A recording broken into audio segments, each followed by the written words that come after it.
560, 96.1 FM, and 87.7 FM. This hour of Sports 56 Happy Hour is brought to you by MemphisFarmers.com. Insurance coverage backed by a local agent and a brand trusted nationwide. We are farmers. MemphisFarmers.com. Check it out right here. Ladies and gentlemen, and now, the three-time sexiest man in Millington, Johnny Harden.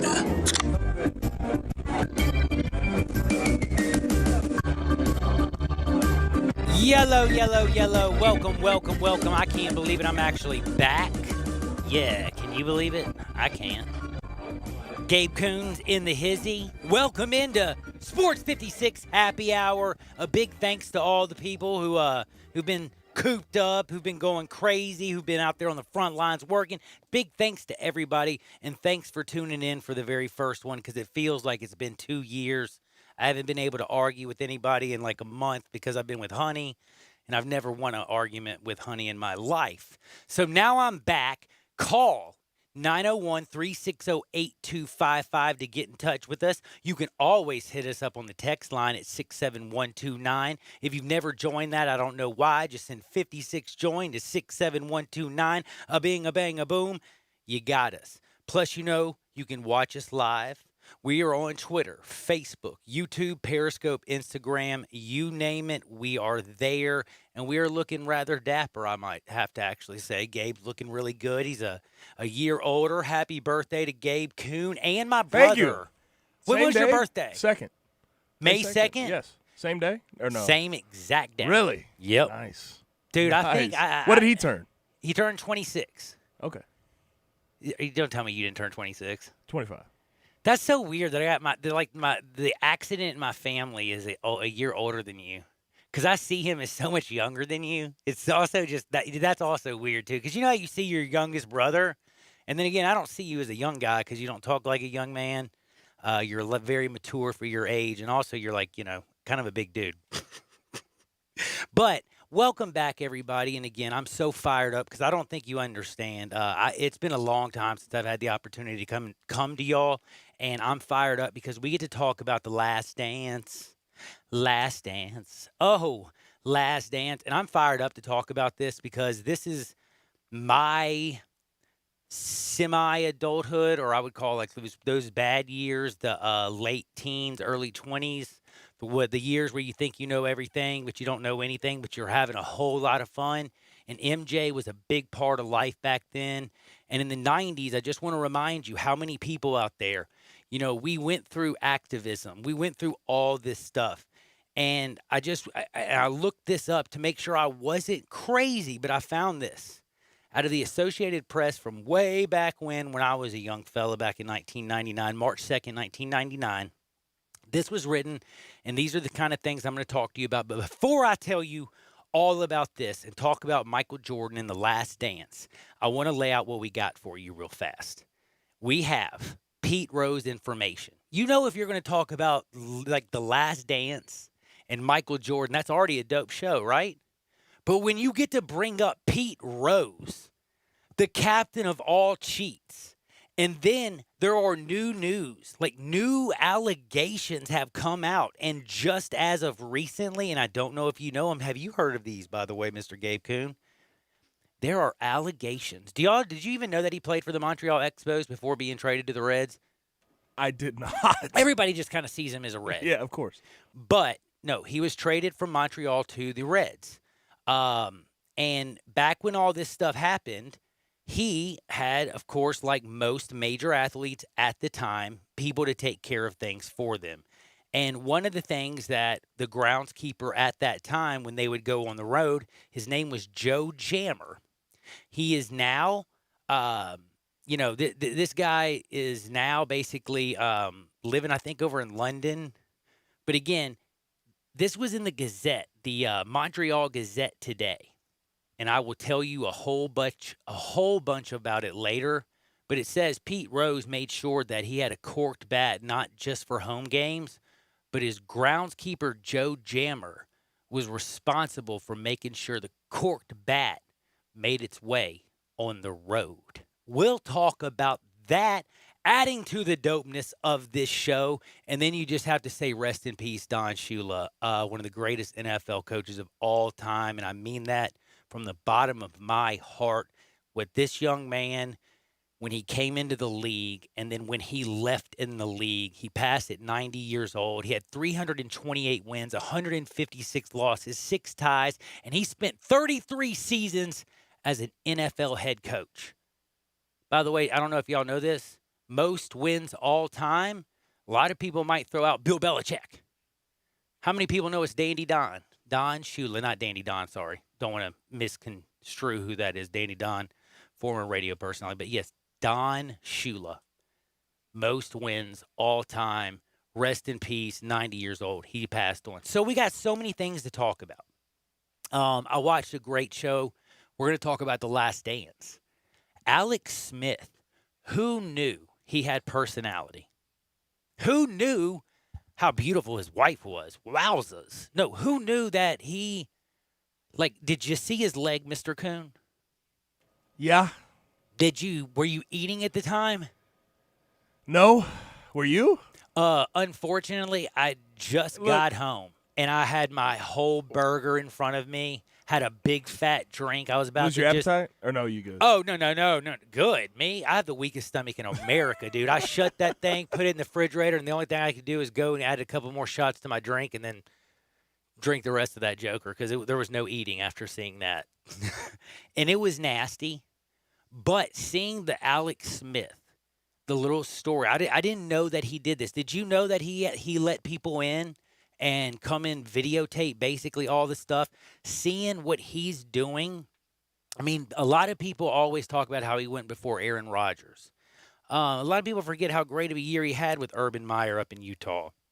A lot of people forget how good he was a pretty damn good quarterback. I mean, no, he didn't hold up the Lombardi. He didn't win the MVP, but he was the number 1 pick for a reason, and he was a pretty effective quarterback.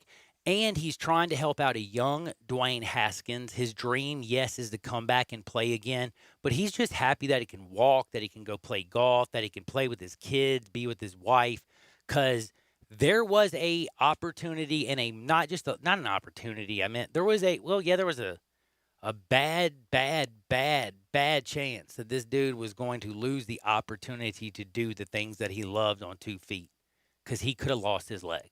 Straight up lost his dead gum leg. And we're not talking about losing a piece of his foot. Not talking about he'll get a little prosthetic. He wasn't going to be like Blade Runner. Homie was going to lose his damn leg. The whole bad boy was going to be gone. And that would have been just earth-shattering, I think, to Alex Smith. He fought like hell to came back. The surgeons did a great job. And I have to say, other than The Last Dance, that might be the best sports documentary that I saw during the COVID-19. Now, I want to ask all you people out there right now. We're going to get into Last Dance.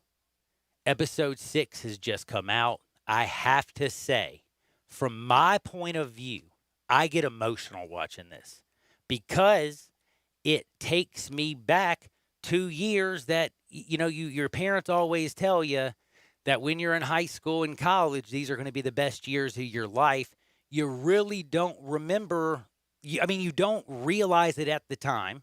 You really don't. I hope there's some young kid listening out there, and maybe you're smarter than me, and you'll realize, damn, these are the best years of my life. Let's go enjoy them. And by the way, I did enjoy my years. Just wish I could remember a few more of them.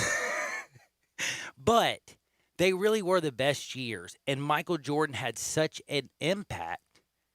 And I don't understand how so many people easily forget the impact that MJ had. And I was listening today, thank God, to Sports 56 Mornings with Peter and CJ. And then I had Sports 56 Minutes middays with Greg and Eli. And we can always talk about and debate the GOAT. But MJ will always be in the discussion. Wilt will always be up there. Every man, after reading 20,000 Women, they're always going to put him in that discussion too, okay? Let's just be real. And, the years with Bruce Lee, Wilt Chamberlain was just a bad-to-the-bone athlete. Problem was he only got 2 titles. Jordan, they had Jordan rules. He won 6 straight championships, except for the little 2-year hiatus. But man, like 2 straight three-peats.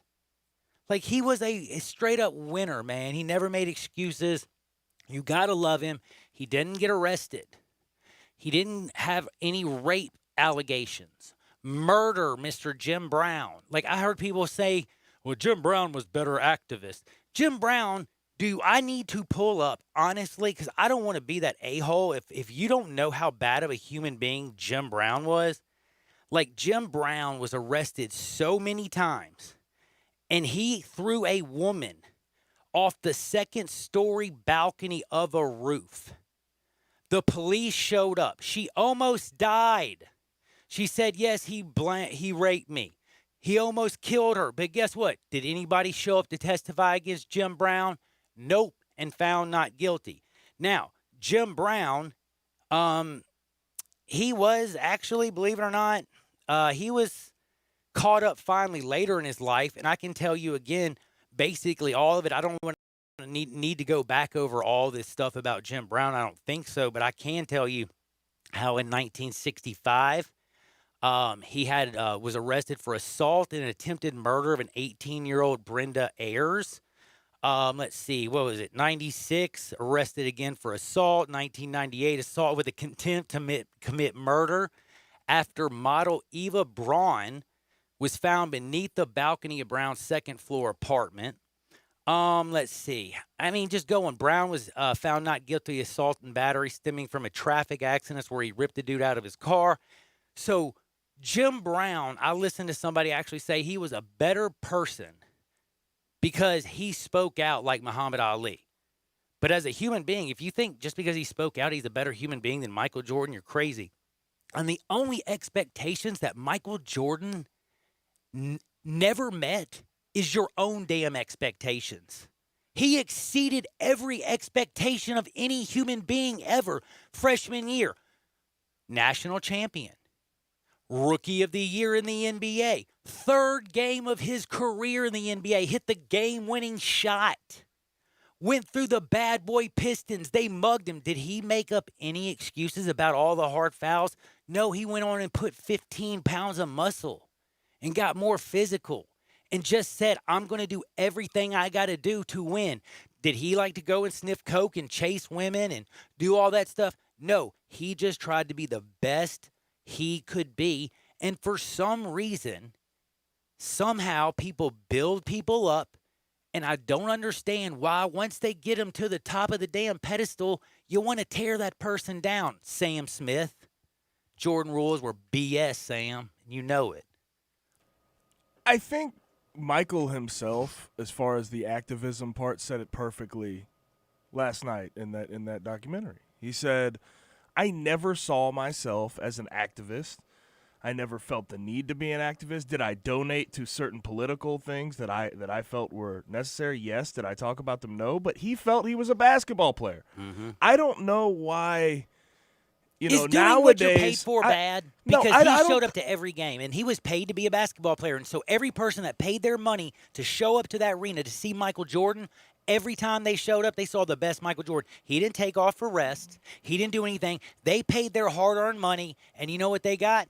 The best damn Michael Jordan. I don't know why people think sort of nowadays that we have to sort of have athletes in here as political figures and activists all the time. If you want to do that, I think LeBron does a good job of it. I think he has a school where he helps underprivileged youth. You can do things like that.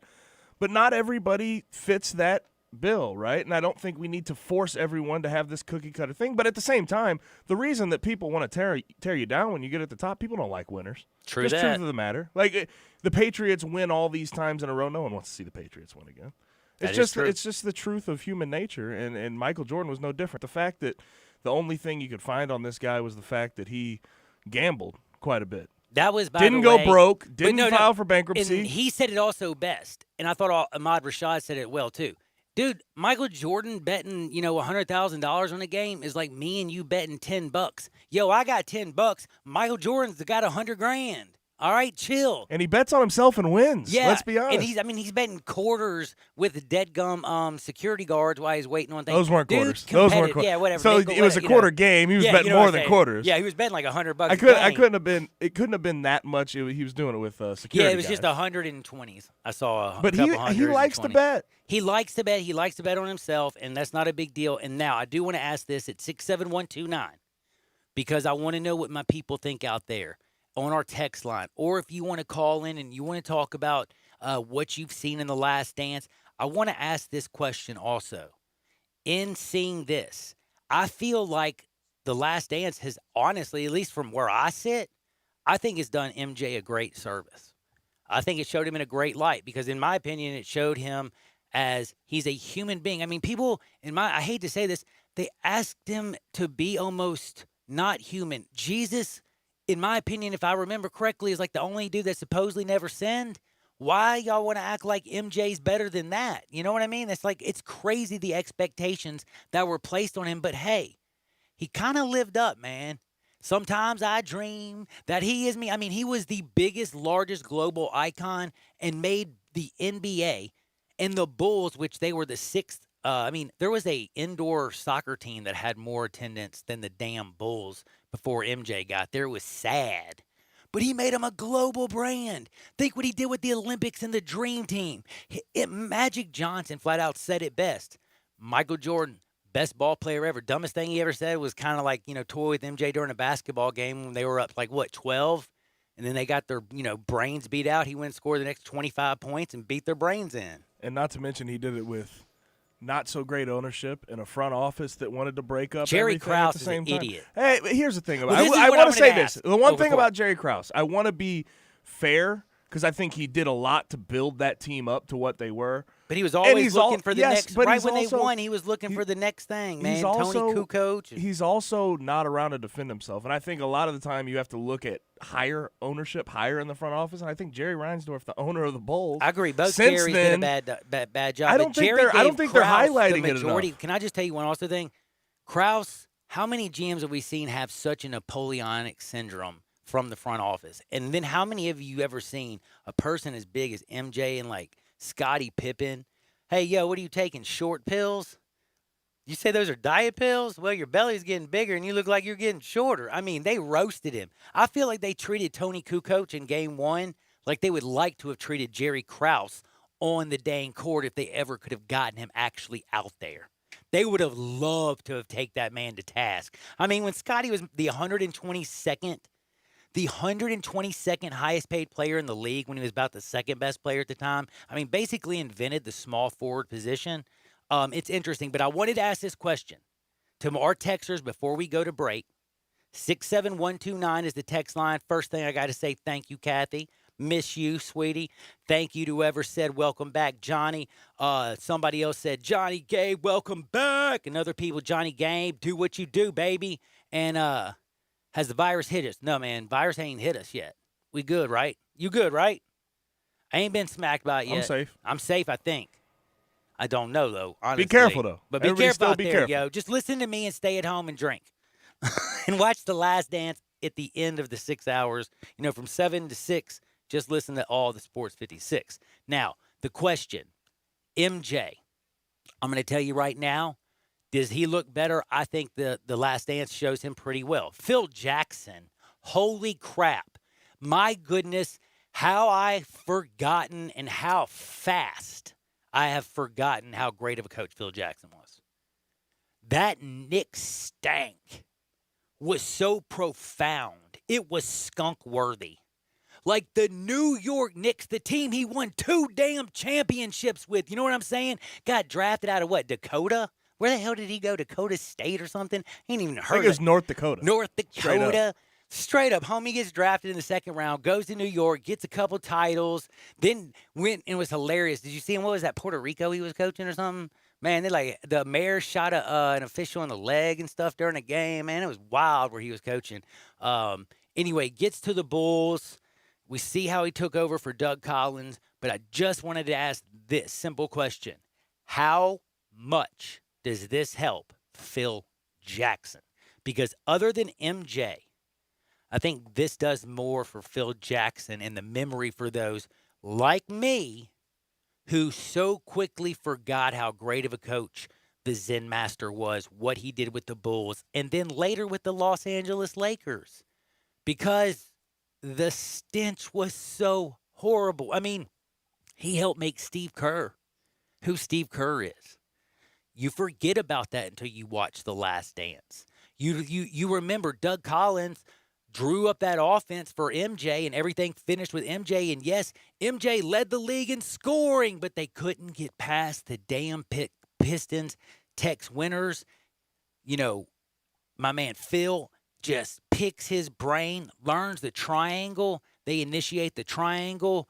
Next thing you know, they're doing nothing but winning games like it's going out of style. Heck, when they brought in Rodman, let the dude go to Vegas because Phil knew dude needed to, blow off some steam. Now, they did have to send MJ out there, and Carmen Electra was behind the couch. By the way, back then, was it just not dope? Did you see him, drinking a Miller Lite and driving off in a motorcycle? Oh, yeah. Different times back then, homie. Phil Jackson, one thing I've noticed from this, and obviously I'm younger, so this is sort of new information to me. And that's got to be funny for you. Taking acid and stuff? That's got to be funny for you to see all the young guys on Twitter live tweeting this like it's happening right now, and it happened 20 years ago. But the one thing I've noticed about Phil Jackson is just the impeccable understanding of the team he had.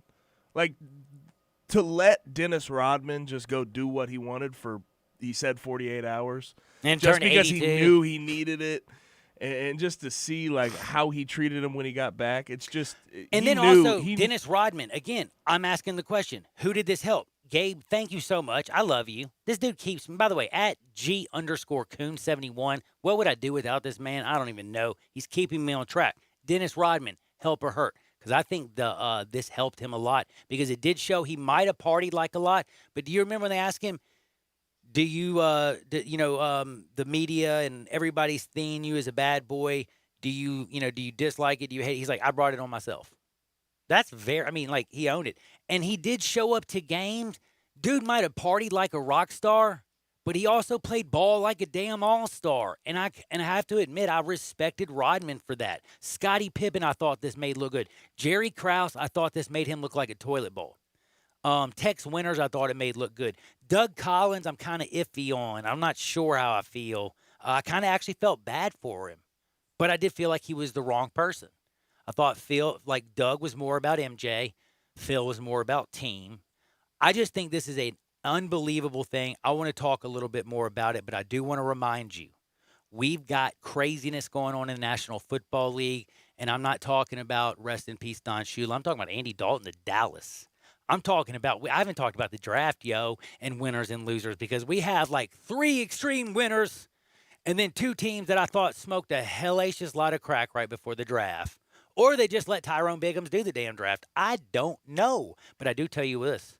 You can't touch that dial, because I promise you this. We'll be right back with Ron Tillery. That's right. We're going to talk a little Chi-Town, Chicago Bulls, and the 90s with the Gristorian, Mr. Ron Tillery, on the very one, the only Sports 56, 96.1, and 87.7 FM.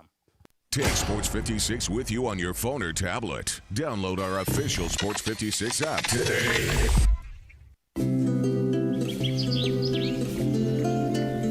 The landscape is so beautiful at Town Village Audubon Park.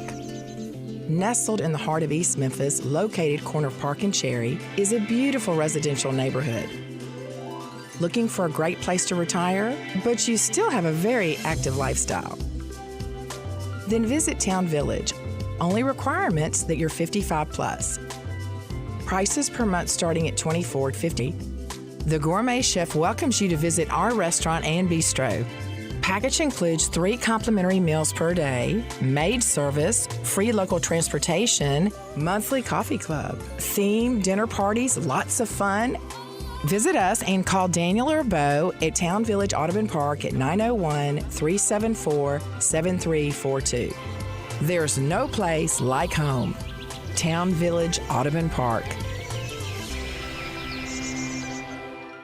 I want to invite you to come by the Spirit Shop. You know, that little log cabin on Poplar, your liquor and wine oasis. The Spirit Shop has been providing sports fans their beverage needs since way back in 1969. So come in now and get ready for the big game. Whether your favorite team wins or loses, the Spirit Shop will help you celebrate or ease that pain away. The Spirit Shop is open every day, and they're located perfectly at 4848 Poplar. That's the corner of Poplar and St. Nick.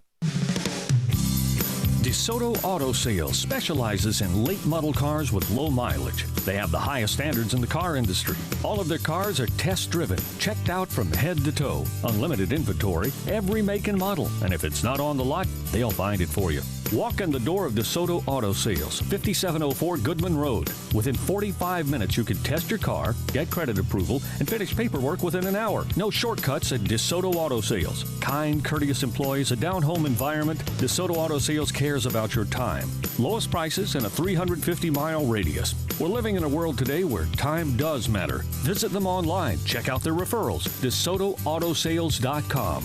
Very proud to serve DeSoto County and other surrounding areas. DeSoto Auto Sales, 5704 Goodman Road. Call 662-890-7184. 662-890-7184. Come on down to DeSoto Auto Sales. Sports 56 would like to recognize local businesses that are out there providing for the community. Let's support local business with your business. Gossett Motor Cars, Excellent Window Tint, My Favorite Place Mexican Restaurant, Crab Kings, Mid-South Power Distributors, All-Star Chevrolet, Wolf Chase Honda Nissan, Mid-South Lemon Brace, Principal Toyota, Rise Biscuits and Donuts, Homer Skelton Dodge Chrysler Jeep, Counts Marine, Wright Realty. Sports 56 appreciates the support of local businesses always, but especially during this time. Thank you. Commitment, dedication, perseverance. At FedEx, our people are our strength. Even during these unprecedented times, we are delivering medical supplies, test kits, and the things you need every day. Helping the world move forward together. Strength, what we deliver by delivering. FedEx. Welcome back to Sports 56 Happy Hour with Johnny Radio. Get over here! This hour is brought to you by MemphisFarmers.com. Insurance coverage backed by a local agent and a brand trusted nationwide. We are farmers. MemphisFarmers.com.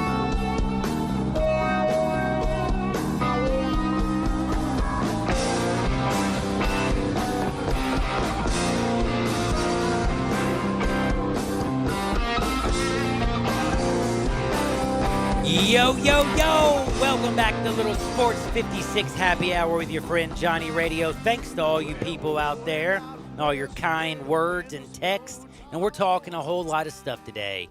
Got to say rest in peace to Don Shula. Andy Dalton agreed to a one-year deal with the Cowboys. Cowboy up, Andy Dalton, former TCU Horned Frog, is going down to the Dallas Cowboys. And it's kind of funny to me, for some reason, Des Bryant is pissed. Now, again, I don't know why. Maybe we'll talk about it in Hardwood. In fact, there's so many good stories in Hardwood. I can't wait. Pete Rose is a serial cheater, serial liar, serial dirtbag, and he likes to cork his bat. Well, that also according to a new article out today, so I'll talk about that. But I think, as maybe Alex Smith, I thought had a great documentary.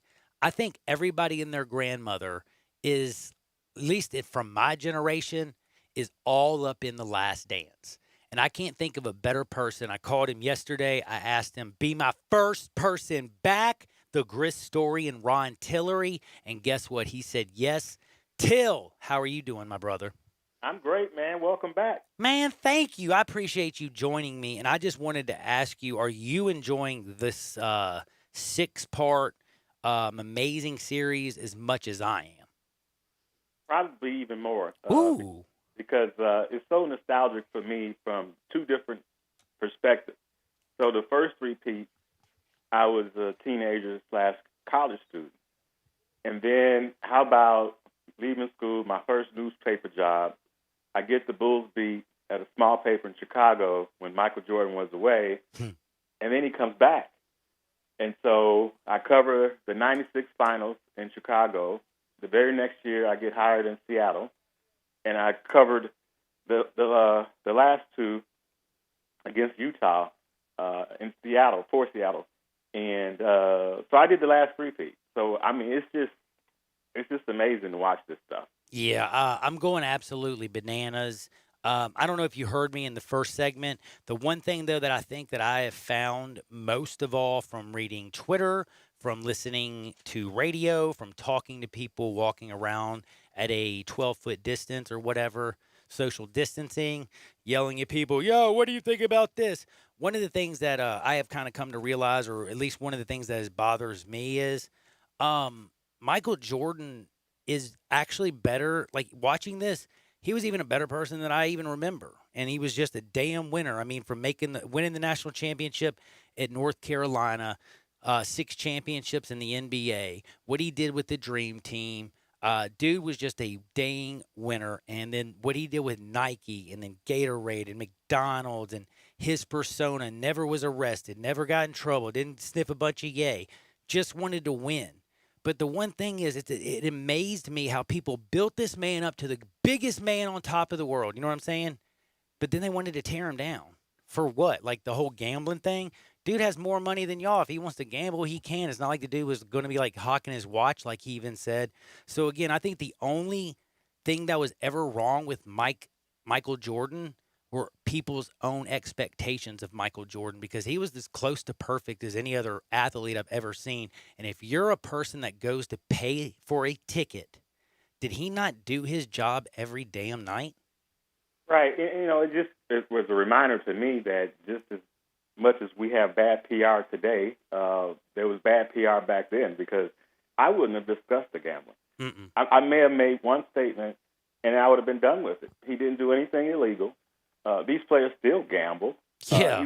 He like you said, he wasn't out clubbing, and he was out doing his job. I'll give you a real quick story on that topic.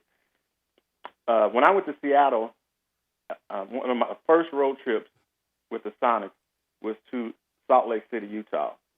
And I wouldn't have done this today, but I was 25 back then, so I went out with Gary Payton and his posse, so to speak. And we're at the club. It's a Friday night, and they're playing a noon game on Saturday against the Jazz. And I look up, and it's like 3 o'clock in the morning, and I was like, I got to get out of here. There's a game tomorrow. And they're still partying like they had just gotten there at 10 o'clock. And when I tell you, Gary Payton came out the next day for an afternoon game and scored like 36 points, had like 12 rebounds, 12 assists and about eight or 9 rebounds, and hit the game winner in overtime. It taught me I would never, ever, ever dwell into their personal life, because it just doesn't matter. Yep. It's like, as you said, as long as they perform. As long as they perform. I thought they were incredibly unfair to Michael at that time. I mean, there's things you do have to ask about, but I think he also allowed them to dwell on it. I would have made one comment about it, and I would have kept it moving. I hear you on that one. The other thing I wanted to ask you, because a lot of people constantly, like I mentioned something, and me and Gabe were having a little fun on Twitter, kind of getting prepared to coming back on, going back and forth about Kevin Durant, and a lot of people today. I had literally people sending me things that they have like Michael Jordan as the 6th best player behind like LeBron James and Kevin Durant and Wilt Chamberlain and Magic. And I'm sitting here going, shut up and quit being a smart, you know what? And all this stuff. And I don't want to just attack one simple player, but I just want to use Michael Jordan wouldn't leave to go join a 72-win team to get his chips. Michael Jordan would go lift weights to go through the Pistons to get his championship. And I guess that's why I'm just trying to say I'm not cutting Kevin Durant. I'm just trying to say the reason we look at MJ and call him the GOAT, there is a reason, because he did it at just a different level. And the way people back then, I hate to say this, hand checking today, if you blow on a basketball player, they call a foul. Back then, if they didn't draw blood, there wasn't a foul, and they didn't play to Michael Jordan favoritism. They beat the tar out of him. I watched those old school series, and Mike got up, and Horace Grant and Scottie Pippen And just basically all those Bulls, the Pistons were beating the tar out of them from Rodman to Mahorn to Lambeer, just Dumars, just beating them up. And guess what? They went out and decided to lift weights, get stronger. They didn't make excuses, and they came back and beat them. Finally after 2 years of losing to them. I respect that. That shows a winning attitude. What do you think about that in MJ and the comparison to today's player? Well, I agree with everything you said, and that's why I laughed when I listened to Isaiah Thomas today, and even John Sally, who ended up joining the Bulls. Yep. Talk about these conspiracy theories as the NBA wanting Michael Jordan and the Bulls to take over the league, just totally discounting their journey and what they put into passing the Pistons. I mean, it's just funny. Well, go with conspiracy. There's no conspiracy that can give you 6 titles in 8 years. And as for today, I struggle with that whole super team thing because, some teams just draft well and make smart free agent moves, a la the Golden State Warriors. Now, Kevin Durant did something that would never happen back in the day. And I mean, they had an awesome opportunity to win a title together with Westbrook in Oklahoma City. And, yeah, he did take the easy way out. And what The Last Dance is showing is how turbulent a ride it was for Scottie Pippen. But he didn't leave until they broke it up. Mm-hmm. He didn't say, I want out of here. I mean, they tried to trade him a couple times, but it was just never a thought. I mean, you wouldn't see Isaiah Thomas joining the Bulls or any other team. You didn't see Magic do that. Bird, they just wrote it out. And you got to love that competitive spirit and that commitment that Michael Jordan showed to the Bulls and to the city of Chicago, because one of the powerful things that he stated was, my mission is to make this a storied franchise like the Lakers, like the Celtics. And he did that. Another question I got to ask you, because you are the Grizz story, and I'm talking with the man, the myth, the living legend, Ron Tillery, and I have to know right now, Ron, big Bulls fan, covered the Bulls, did all this stuff, knows Chi-Town like it's going out of style. Think back on all those days. Think about Atlanta, 62,000 fans. Do you think we'll ever see something like that? And would they even would you ever get 62,000 basketball fans in one city to go pay the crazy fees to sit up in a Georgia Dome and have horrible seats just to get in the game to see a ball player like they wanted to do just to see Michael Jordan his last year? No, and I just think part of that is the many different ways that you can consume sports today compared to back then. You have streaming services. You can watch the game on your phone. Yeah. There's, Twitter's all over it. You got beat writers tweeting every play. I hated that. I wouldn't do that when I was writing it. But there's just too many different ways to consume it. And then, quite frankly, I don't think as great as Steph Curry is and Giannis and some of these guys are, I don't think you have that just all-world figure like Michael Jordan was. And then everybody kind of knew it was his last year, so it was your last chance to watch him play. And I wanted to ask you this, because I talked with CJ, and CJ, I talked with him a whole lot about this, because he was actually on Jordan a little bit. CJ's words were, Jordan, for the green, gave up some of his First Amendment rights, and basically speaking on issues of some of his, the way CJ worded, he gave away some of his blackness for green. Now, I basically wanted to say back to CJ, who I'm not trying to be disrespectful, but was very young back in the 80s, and especially in the 90s if he was born in the 80s. But no offense, I just want to make sure I remember this correctly, so I'm asking you, Ron. We went through the crazy 60s and 70s and the turmoil. They had this whole thing, remember, with Doug Williams and the black quarterback. But if I remember correctly, in the 80s and 90s, did they not finally start embracing the black athlete, paying the black athlete, giving multi-million-dollar contracts, movie deals, lucrative shoe endorsements, mansions, all this stuff? And wasn't it just for you to now to go out and play a kid's game and enjoy life? There really wasn't in the late, in the 90s, other than like people's cell phone and making money to go out there and like protest and wealth. Yes, you can go out and find some of them. But where these guys were, we didn't have Twitter. It wasn't quite as global. They were in a cocoon. You know what I'm saying? They were the star. Michael Jordan, like people say they want to be in his shoes. Do you really want to, after watching that, how would you like to be in the spotlight every second you walk out of your room? Constantly, all day, every day. And yes, he made tons of money. But again, in the 90s, what was he going to protest? Yeah, I think that became a big deal and a much-needed topic to address in the docuseries because of today's athletes. Mm-hmm. You got LeBron and CP3 and Kaepernick. A lot of guys. You got a lot of guys kind of like being throwbacks to the Muhammad Ali's of the world. I would just say this: to each his own. Mm-hmm. I mean, if an athlete or a musician or an actor wants to use their platform to address social issues, then that's fine. If they don't, to me, that's fine too. If I'm being honest, the only thing about Michael Jordan and his blackness, and this is really a tricky situation to talk about. Very. Because how do you question somebody's blackness? That's a hard one, man. That's what I was asking. President Obama got questioned, about his blackness, which is really stupid. But I'm just going to say, from my personal experience, growing up in Chicago in the '80s, when Michael Jordan came on the scene and became Michael, we never saw his camps and so forth in the hood. Mm.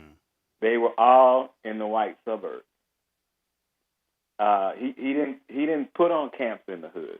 No, he was about multi-million-dollar deals and multi-million-dollar golf courses. He wasn't, back then, he wasn't using his influence in the hood like, say, Zach Randolph, who embraced the hood. That's a good point. So that would be my only criticism of it because, we don't grow up like these kids in Memphis grew up with Tony Allen and Zach Randolph and Mike Conley in the hood. That's a good point. Giving backpacks, cash. So, I can tell you, having been around the Grizzlies for 17 seasons, there was a lot of things that happened. The Ferguson incident where a young man got killed by the police and, things that happened that a lot of those guys didn't want to talk about. And I would ask them what their thoughts. Nope, not touching that. And you just have to respect that. But I do think you have an obligation to give back, which is why you got to admire a guy like Zach. I mean, are you going to get Zach to talk about social issues? No. But he did it in other ways. He went out and paid all those lunch debts. He gave backpacks to kids. He just brought smiles to faces. And that's the one thing I did want to say. Is for Michael Jordan, a lot of people don't remember because of the things that he didn't do. But he was involved with Shriners and Make-A-Wish and all handy-capable people that I love so much. And he helped out a lot of kids, that wanted to dream to be like Mike. And that's a good point because he was still very charitable. I'm just saying, when you're growing up and you're admiring them and they have camps and stuff, and it's not happening, in your neck of the woods. It's over in the white enclave back in the 90s. I know what you're saying. Yeah. That makes a lot of sense. Man, I could talk with you all damn day, Ron. I'll bother you later on the telephone. We'll rap, have a good time. I can't wait till the COVID-19 thing is just completely done and me and you can hang out. Till then, be good. Did you finish all 6? Oh, man. Because you were rewatching last night, episode 3 for like the second time, if I remember correctly, right? Yeah. I sit down with my son every Sunday, and we watch it. We get our like we make it like the Super Bowl. We get our Super Bowl style snacks, and it's just it's also fun to watch his reaction to some of this stuff because he's seeing it for the first time. Like he just cannot believe Dennis Rodman went on a vacation. Oh, that was hilarious. And Phil let him do it. He was looking at Phil. He was like, you ain't going to get Dennis back. That was funny. Yeah. All this stuff is funny. But the one thing that I guess I kind of also forgot about, Mike, because you do also remember a lot of the great things, but from the shot from North Carolina to the last shot against Utah right in Russell's damn face, dude made it his freshman year, made it his last year, made it his third game in the NBA to win the game for the Bulls. Craig Elo, when they were playing Cleveland to win that bad boy, just the physical game they played against the Pistons, the way they played against the damn New York Knicks, how many times him and Patrick Ewing went at it, Charles Barkley and Dan Marley and all this stuff. Just looking back at all that stuff, the dream team, I had so much fun. And you have to say, if all you people who love LeBron or KD and you think this era is the best of the best, you need to at least pay homage to the guys that came before, because without the Magics, without the MJs, without the Wilts, without the Russells, without the Birds, without the Dumars and Moses Malones, we don't have the LeBron James, the Kevin Durant, all these guys out there doing their Kevin Garnett's, who came through. We don't have any of that. So yeah, and that's why this little media tour Isaiah Thomas is going on is making him look so bad. I agree. Because all those guys you mentioned, Magic, Larry, they weren't ashamed to say, look, we're passing the torch. This dude is the best basketball player in the game. True. And all Isaiah wants to do is whine. The Pistons they don't get enough respect, enough credit. Well, didn't y'all have a 30 for 30? What do you want, a 5-part docuseries? I mean, it's just so much hating going on with him. I can't stand it, and I have so much respect for his game. He's probably the second best pure point guard behind Magic Johnson to play the position like pure point guard. Yeah. I mean, he's up there at least in the conversation. But I will tell you, you're right. But he's also up there as the biggest a-hole too. Yeah, I will. I will tell you, if people got time, go look it up. There was a reason John Stockton made that team over him, because the 91-92 season, John Stockton was far better than Isaiah. Now, you could have said that the Dream Team nomination should have been a Lifetime Achievement Award. But if you go back and look at John Stockton's 91-92 season and Isaiah Thomas's 91, there's no question who had the better season. And then, Isaiah has just got to own it. Nobody wanted to play with him. He would have. You saw how fun all of them had. How much fun they had. He would have killed the chemistry. You're right. So it's like, this is a bad analogy, but I'm gonna say it anyway. It's like somebody that goes through life being, like you said, a-hole, and then they die. So you're supposed to just automatically say, "Oh, he was a great person." No, he wasn't. Bob was such a great guy because he's dead. I know what you mean, Ron. Yeah, hey, do me a favor. Everybody out there, Grizzstorian, hit him up at CA Grizzbeat on Twitter. Make sure you listen, because I'm going to bring him back as much as I can. Ron, be good out there. Enjoy your family, your son, and life. Enjoy The Last Dance, because I know we'll be watching it, and I hope to see you really soon, brother. Me too, man, and I'm glad you're back. We missed you. Man, thank you. That's the great Ron Tillery. I'll be back in 2 shakes. Whatever you do, don't touch that dial. Sports 56, 96.1, 87.7 FM. Check out Dave Woloshin and Brett Norsworthy with Sports Time on Sports 56. Weekdays from 3 to 6 on Sports 56, 96.1 FM and 87.7 FM. At Jason's Deli, you can stuff yourself full of great deli food that's healthy, fresh, and best of all, it's not expensive. Jason's Deli is all about choice.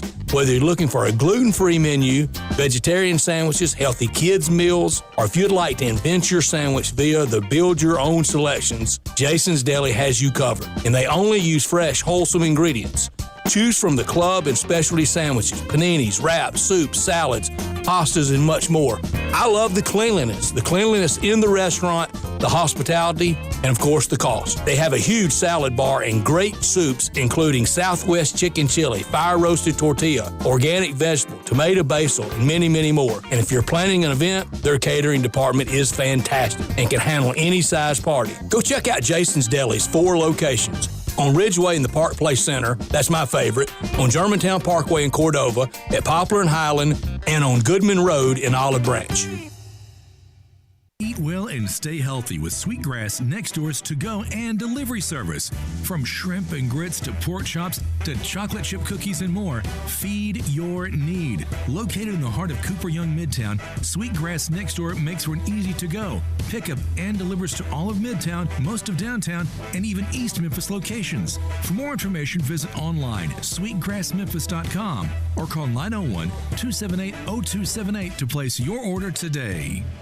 Hi, this is John Conway with Conway Services. How old is your water heater? With most of the water heaters in the Mid-South located in the attic, the worst day you can replace your water heater is one day too late. It may be time for a tankless water heater from Conway Services that never runs out of hot water. Plus, these energy-saving models only heat the water you use, saving you money on your gas bill every month. Most 10-year-old water heaters were about 65% efficient when they were new, compared to a tankless water heater from Conway Services is up to 98% efficient. Plus, right now, get your tankless water heater from Conway Services for as low as $79 per month, or I'll give you $300 for that old tank water heater. And no more worrying about that tank bursting in your attic either. And with over 8,000 5-star reviews, you know Google guaranteed Conway Services will be providing that award-winning service every time. So call Conway Services, the Mid-South's premier tankless water heater professionals at 384-3511. And the first 30 callers with a 10-year-old water heater will come out and inspect it absolutely free. Call 384-3511. Conway Services. Call Conway today. We are Real Sports Talk. Sports 56, 96.1, and 87.7. Available on your radio dial at 560 AM, 96.1 FM, and 87.7 FM. As well as online around the world at sports56whbq.com. Take us with you everywhere on your phone or tablet by downloading the Sports 56 app. And at home, tell Google or Alexa to play Sports 56. Wherever you are, stay tuned to Real Sports Talk. Sports 56, 96.1, and 87.7. Welcome back to Sports 56 Happy Hour with Johnny Radio. Kick it over here. This hour is brought to you by MemphisFarmers.com. Insurance coverage backed by a local agent and a brand trusted nationwide. We are farmers. MemphisFarmers.com. Thick and thin, I'm your pusher man. I'm your pusher man. What is up? What is up? I am your pusher man, and I am happy to be back. I missed y'all more than y'all can imagine. I love doing this, and I love talking to y'all about everything that's going on in sports, and we have a lot. From The Last Dance with MJ, all the stuff surrounding that, and I mean, it has just been a plethora. You can talk about MJ, you can talk about Phil Jackson, Dennis Rodman, Scottie Pippen, Jerry Krause, Tex Winters, Doug Collins. You can talk about Madonna, Carmen Electra, who looked better, of Dennis Rodman's crazy girlfriends. I mean, there's all kinds of stuff. It is a great show. You can say, who's more snaky than Sam Smith? Maybe Jerry Krause. There's a lot of things you can say in there. But I will say this. There's also other things going on in the world of sports. Like we're going to have live baseball again on ESPN. Believe it or not. Do you know where they're going to get this? It's going to be the Korean Baseball League Association because I don't even know what the nickname is. I think is it what is like it's MLB. KBO. How the hell did you know that? Read a story on it this morning, okay. man. Come on now. I literally was like, dude, if you tell me now you know the teams, I'm going to freak out. Yeah, I've been betting on Korean baseball, yo, bro. Hey, I have some friends who probably have been betting on Korean baseball. Other than Michael Jordan? I wonder what he's been passing the time with. Scotty golf. What dude, am I talking about? He'll be playing craps right now. My he's favorite thing golf. about the whole thing with Last Dance is the fact that he has just the thickest glass of whiskey sitting right next to him the whole time. I do like that. And the glazed over eyes also is a good touch. Yeah, I'm proud of him. It's it's 2020, yo. Got to have a little bit of that sticky icky. Anyway, I also have to say yes. We're going to have Korean baseball, the KBO League, you said? Thank you, Gabe Kuhn. I can't believe he knew that. Not MLB, but we're going to watch some KBO. I think we're going to be allowed to gamble on it since we're going to be watching it. When is pro baseball coming back? If I knew, I promise you I would tell you. But I will tell you a little something about baseball. I will tell you about Pete Rose, the sorriest cheating, Cubert-looking, my man, straight up. Have you ever seen, like, people are like, Donald Trump looks orange. Have you ever heard that? Like, I'm sorry. Sure have. Like, if he's orange, then Pete Rose is red. Does he not look like, Homie looks like he did a gallon of Jack Daniels and 48 beers before he ever speaks. You know what I'm saying? Probably a high likelihood that that's pretty true. Oh, yeah, that's a good point. Probably is. Probably, but probably right on. I got somebody who says there is a very high likelihood that my man, basically the, quote, hit king Pete Rose, not only cheated and got kicked out of baseball for gambling and lying and being just a bad human being, but now they're saying he corked his bat the whole deadgum time. Every single hit in Montreal, they said he did, and the guy says he did it when he was in Cincinnati. We'll talk about this. We're going to do some straight no chasers. I'm going to remind you about my good friend at MemphisFarmers.com, Chad Gatlin, auto, home, life, business, whatever you need, MemphisFarmers.com. See my man Chad Gatlin. I promise you, he's got your back covered. If you're chilling and you want to talk, 901-235-1176. But whatever you do in this world, make sure you get out there, enjoy it, live it every single day to the fullest. MJ, you saw what he was. He was a baller shot caller. You remember John Shula? Well, rest in peace because his 90 years are up. But, man, what a life. All-time wins leader. I don't know how many people knew that, but, yeah, Don Shula. We'll talk about so much more because Straight No Chasers coming up next on Sports 56, 96.1, and 87.7 FM.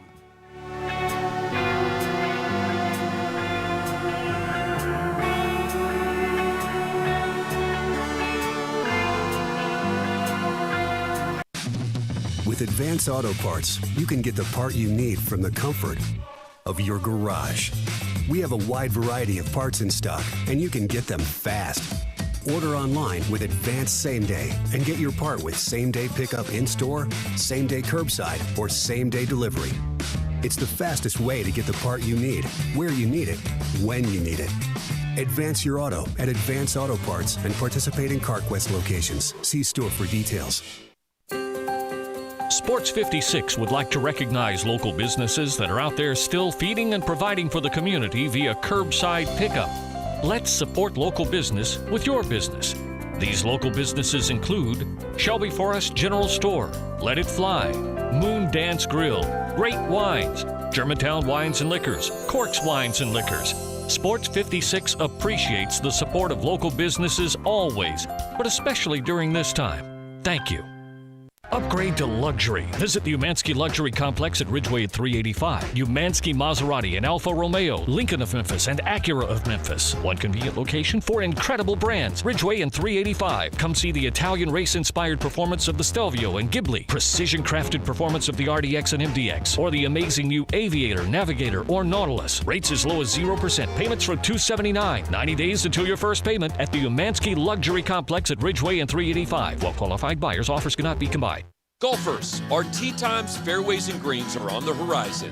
Until then, your friends at Edwin Watts Golf Shops encourage you to stay safe, practice social distancing, and wash your hands. Our plan is to reopen based off state and federal guidelines. During the interruption, our online store remains open at worldwidegolfshops.com. Thank you for your patience and understanding, and most of all, for being a part of our amazing golf community. Stay healthy, stay safe, and we look forward to serving you soon. Listen Sundays at 11 a.m. to join Idlewild Presbyterian Church for worship. Idlewild is a PCUSA church located in Midtown Memphis. Got something you want to get off your chest? You better have a backup plan. Want to join the conversation? Someone needs to tell him he has to grow up. Join us on the First Bank phone lines at 360-8255 or the First Bank text line at 67129.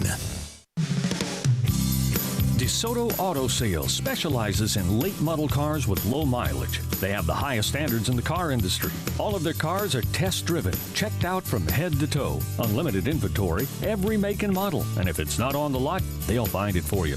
Walk in the door of DeSoto Auto Sales, 5704 Goodman Road. Within 45 minutes, you can test your car, get credit approval, and finish paperwork within an hour. No shortcuts at DeSoto Auto Sales. Kind, courteous employees, a down-home environment. DeSoto Auto Sales cares about your time. Lowest prices in a 350-mile radius. We're living in a world today where time does matter. Visit them online. Check out their referrals. DeSotoAutosales.com. Very proud to serve DeSoto County and other surrounding areas. DeSoto Auto Sales, 5704 Goodman Road. Call 662-890-7184. 662-890-7184. Come on down to DeSoto Auto Sales.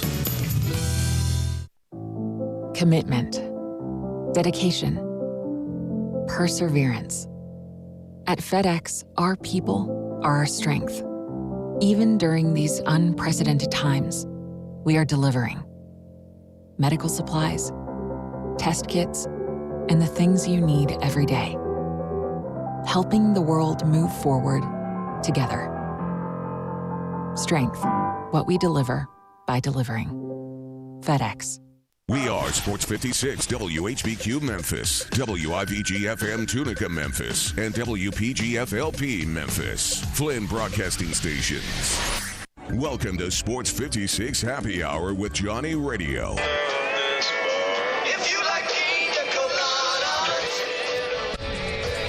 On AM 560, 96.1 FM, and 87.7 FM. This hour is brought to you by your CBD store, your one-stop for all your natural, organic, and non-GMO CBD products, where good health hits home. Check it out right here. Ladies and gentlemen. And now? Now, a man that eats meat so rare, he only eats unicorns. Johnny Harden.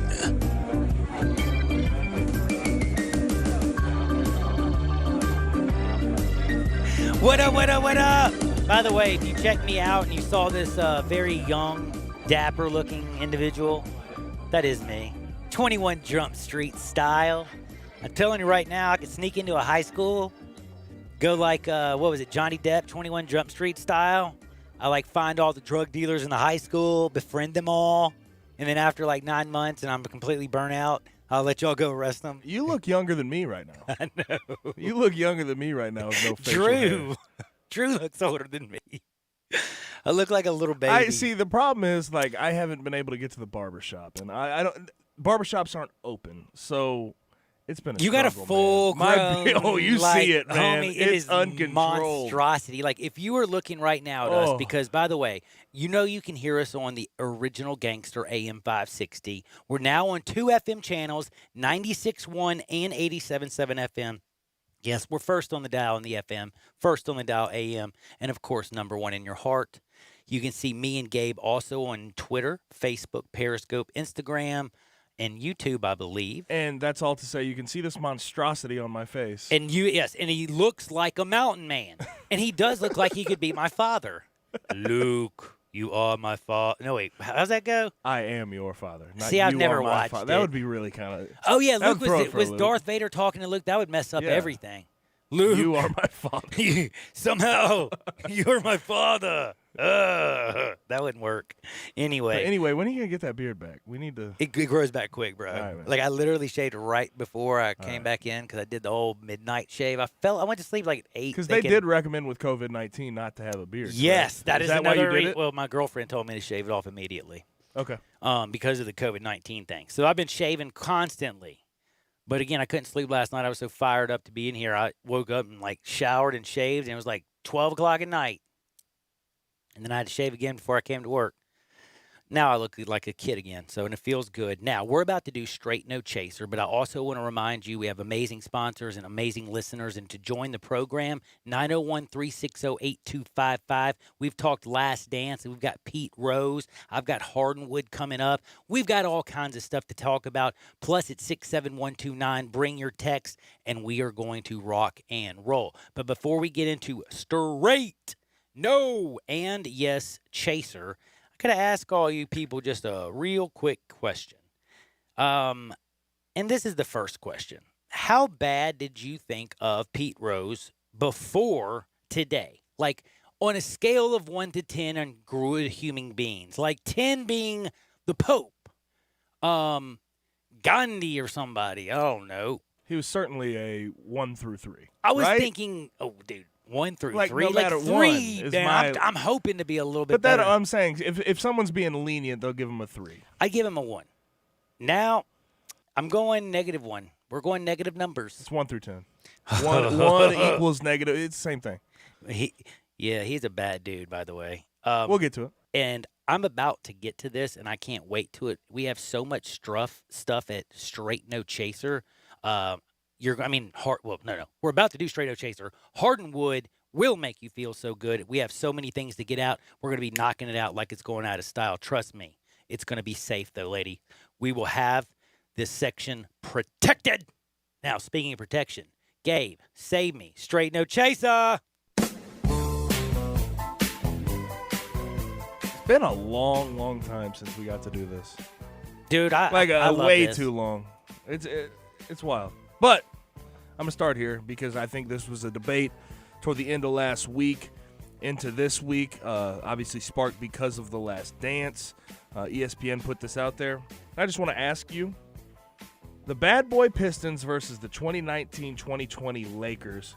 Who wins in a best-of-7 series? Whoa, that's a great question. So sorry.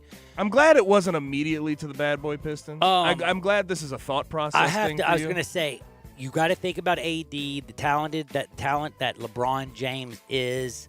You got to start thinking about the physicality. What necessarily rules are they going? I mean, the Pistons, they wouldn't have a chance if they had to play in 2020 rules.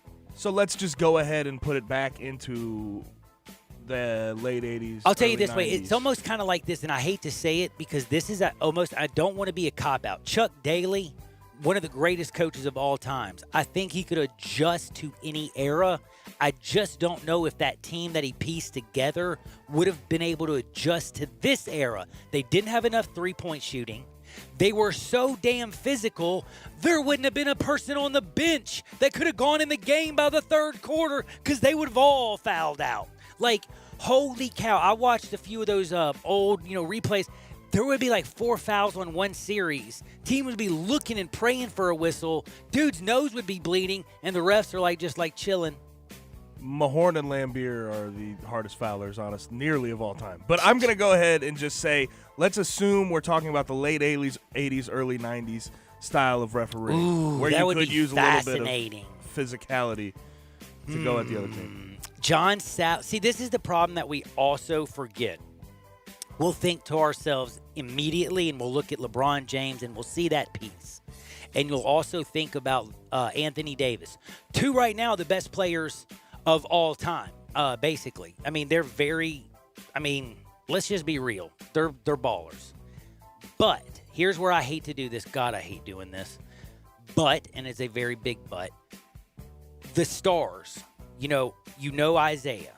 You know Joe Dumars. You know Lambier. You know my man Rick Mahorn. And you know, Dennis Rodman. But then don't forget John Sally. The guys that were coming in there. What was it? James Edwards. He was 7 feet 1 inches. And the dude was coming in off the bench. I mean, they had 7'1", 7'1", 7, 6'11", 6'11", 6'10". That's 6 people above. That's 6 people 6'10" or above, up to 7'1". That is a lot of damn height. And they love to hit you. And then, yes, they had that little guard in Isaiah Thomas. And I've said this. I think he might be the second best pure point guard in the game. I'm being serious. I hate doing it because he's walking around being a jerk.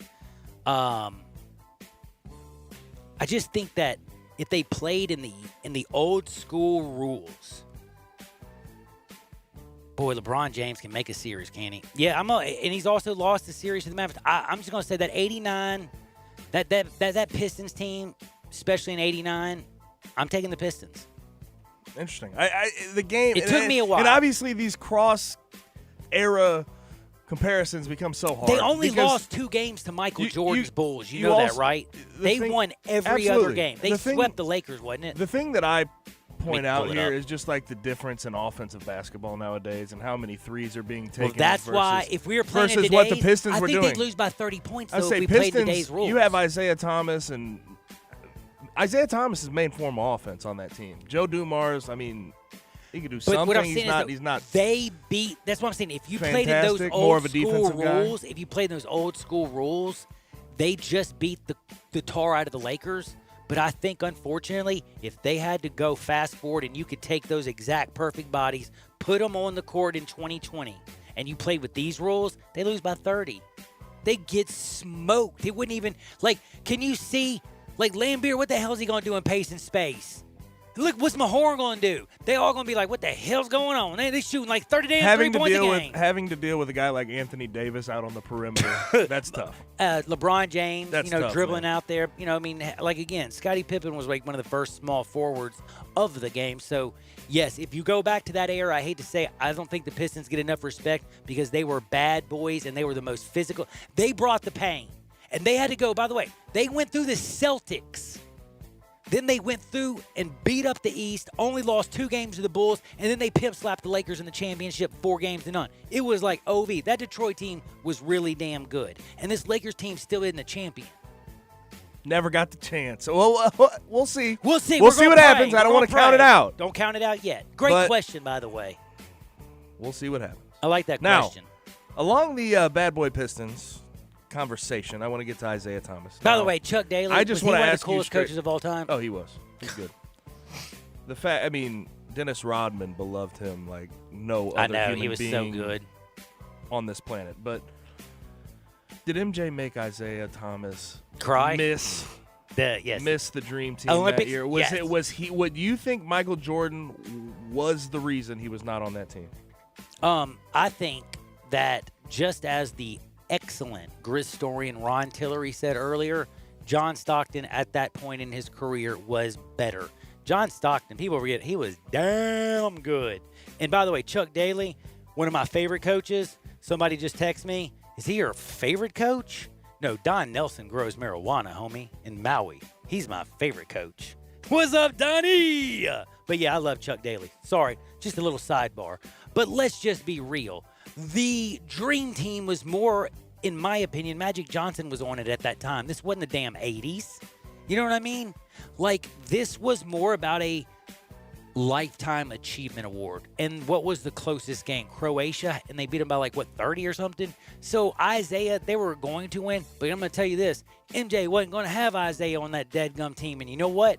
MJ was the alpha dog. He is the alpha. He was the omega. It stopped and started with him. And when you act like Isaiah, you going to get what Isaiah got. And that was MJ blackball.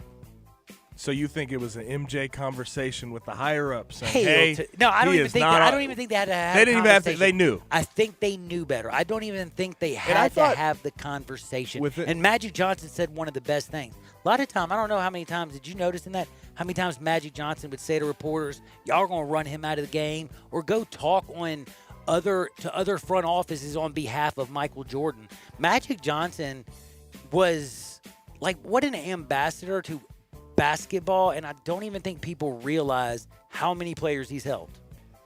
I thought the interesting thing of last night about Michael Jordan talking about Isaiah Thomas, he used the word hate. He did.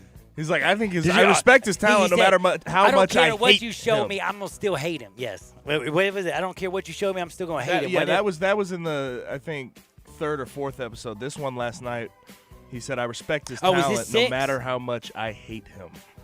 It's just wild, man. For a beef to hold up over 30 years. Oh, is this him sitting in the white room, chilling, drinking, and talking? Yeah, for a beef to hold up over 30 years, you know how strong that is. Yes. Now, that is a strong beef, let's throw it back to here to Game of Thrones. Who was your favorite character out of that entire series? Game of Thrones? Yes. Okay, this is a very, very weird question. Who is my favorite character? Yes. Tyrion Lannister by far. Tyrion, okay. But if I could pick to be anybody, it would have been, I would have used my brain, but I would have been the dude before he got his arm cut off. Because he had everything going for him except for the whole sister incest issue. You know what I'm saying? What's his name? But he was another Lannister. He was the good-looking Lannister. He wasn't the short one. Deadgum is going to drive me crazy. The blonde Lannister, but you know what I'm talking about? He was like Jamie. Yeah, Jamie. He was with Cersei. Cersei. About that? Yes, he was Jamie. with Cersei, yo. Yes. That's disgusting. I think I'm going to throw up thinking about that. You remember the Mountain? Dude, I love the Mountain. By the way, did you know Mountain was one time the world's strongest man? Did you know that he broke the deadlift record? No, I did not. Wait, the Mountain? This the real weekend, Mountain? on May 2nd broke Wait. the deadlift record. His name's Hafþór Bjornsson. I was about okay? to say I know his Now- name actually. I know Bjornsson. Did you know how? Would you have pronounced it Hawthorne? correctly? I would have said It's- Hawthorne Bjornsson. It's Hafþór. It's Bjornsson. what? Oh, Hafþór. see, I would have been. I would have said it Hafþór wrong. Bjornsson. But can I just tell you a secret? On my YouTube channel where I saw it, that's how they said it. So he won the World's Strongest Man competition in 2018, but he broke the world record for deadlift. Wow. I want you to even give me a ballpark of what you think this is. Of hold on. the all-time world record for deadlift. What do you think that the ballpark of the poundage on that bar was? Okay, can I ask you a question? Are we talking about like 45-pound bar? Like, am I giving you like how many plates? Or are you telling You're me just in telling pounds? no, just poundage. Just how many pounds do you think he lifted? 850. 501 kilograms. Now get this. That's Oh, yeah, like I can do that right now. 1,105 pounds. Hold on, He say that lifted again? up 1,105 pounds up off the ground. Damn, I was way off. Hold This on. dude is He did ridiculous. 1,000. 1,105 pounds. Yeah. Deadlift? World record. Yep. I would break my back in half. I wouldn't even do the bar wouldn't Yeah, I it just wouldn't look move. at I it on the wouldn't even ground. budge Yeah, I was it, gonna yeah. say it wouldn't budge. Yeah, that's a good Like point. I'd be like, hey, but if what's- you really put your back in, yeah, you would. I would have hurt my back snap in really half. bad. Yeah, dude. I can only pull as hard as my little muscles let me. So I don't think it would be too bad. But no, I didn't realize that my man was like the mountain. Isn't that how he got the job? Was actually being a world's strongest man? Hey, did he even have a line in the entire series? Because I don't remember it. I know that he was Yeah, 'cause awesome. He's just huge. Did he Just beat massive. people and crushed heads? He's massive. I like the mountain. Oh, and I like the little girl, dude. Arya Stark. Dude, she was so awesome with that little blade. And then remember, she killed the queen. No, not The ice, whatever The that thing Ice is. It King. Or the- king, no, not the- whatever, queen, whatever whatever. his name is. Dude, it's an ice thing. How do you know if it's a man or a woman? It's not. I don't know. It was just a jerk. I feel like I'm too far. I need to go back and watch Game of Thrones. Maybe now, we man. should go back and. Hey, I'm in the middle. By the way, you know we got Walter White up in the house. Don't you? Have y'all seen him? Yeah. If you come up here lately, or if you get on the line, because again, we're on Twitter, YouTube, Facebook, Instagram, Periscope, and yes, I am just now watching Breaking Bad. And there's two things about it. I realized why I waited so long to watch Breaking Bad. I don't think I could have handled it when I was young. It makes me immediately want to leave the house and go do bad things. Still, as an adult, I have now this thing called a conscience. So therefore, it keeps me in the house, and I have honey. So that's one good thing that I didn't watch it back then, because I would have broke bad while attempting to watch it. The other thing is the whole cancer situation. Like, I don't think I could have handled that back in the day.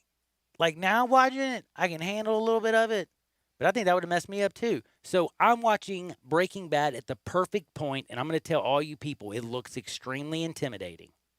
But yes, we are not watching live sports, and we're watching The Last Dance, and we're watching all kinds of crazy stuff. I watched Alex Smith documentary, and I'm not joking with you. It was damn good. So you definitely need to go back and watch Breaking Bad, because that is a crazy show. And yes, Eli Savoy looks like Walter White. The only question I have is Eli Breaking Bad. What do you think, Gabe? You've been working with him. Is he Breaking Bad on us? I think he's safe on that. You sure? Dude, how cool would that be if he broke bad? Dude, we walk in one day and there's like a meth lab in the back. What you doing, Eli? Nothing. Work.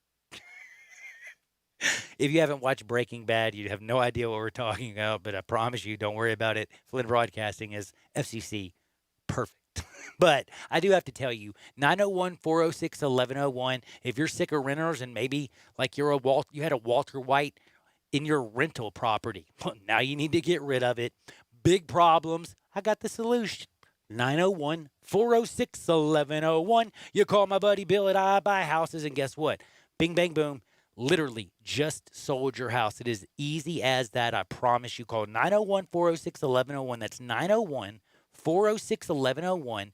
Any house, any area, as is. And there's nothing as simple as that. You just give him a call. He comes out. You have a conversation. 5 days later, you're strutting. You're paying your house off. You're getting out of debt. And life is good.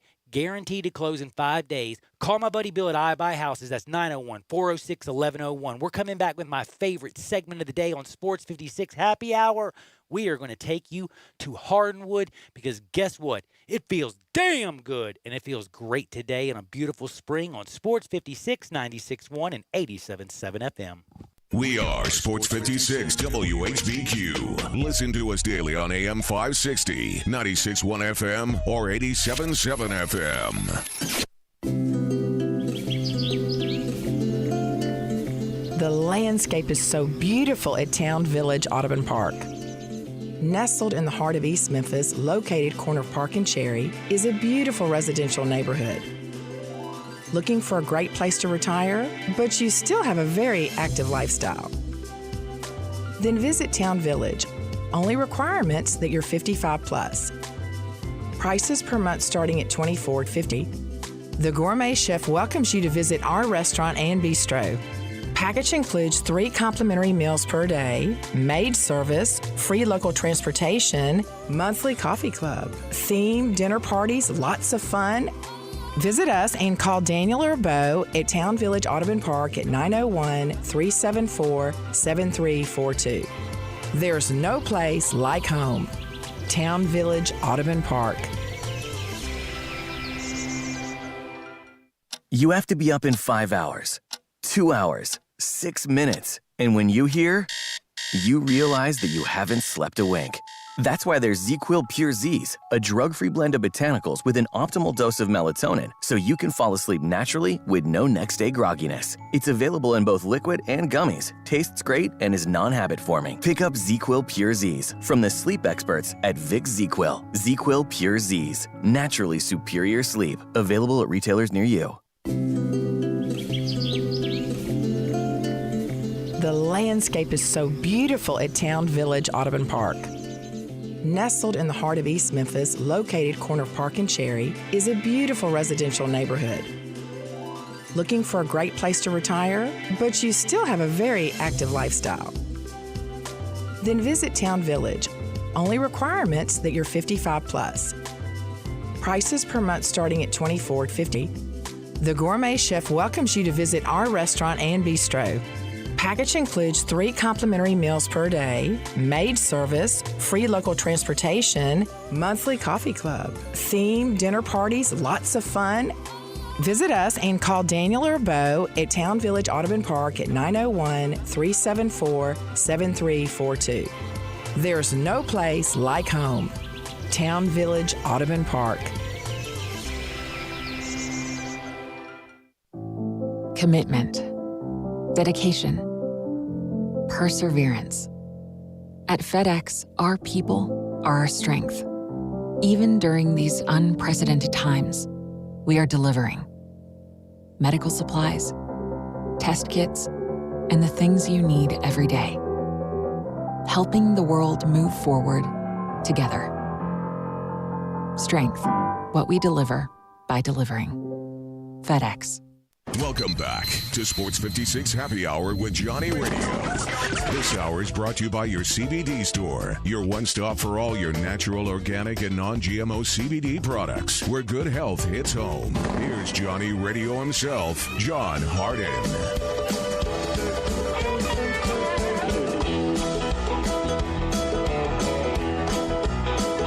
Yo, yo, yo! Welcome back into a little Johnny Radio's Happy Hour right here on Sports 56. You got me, you got Gabe Kuhn, and we're balling. We're about to do my favorite segment of the day. You know how much I love Hardinwood. I love it because it feels so damn good.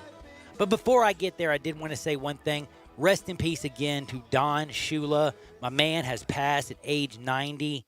Man, dude was a patriarch of the Miami Dolphins. 50 years, coach forever, and just rest in peace to Don.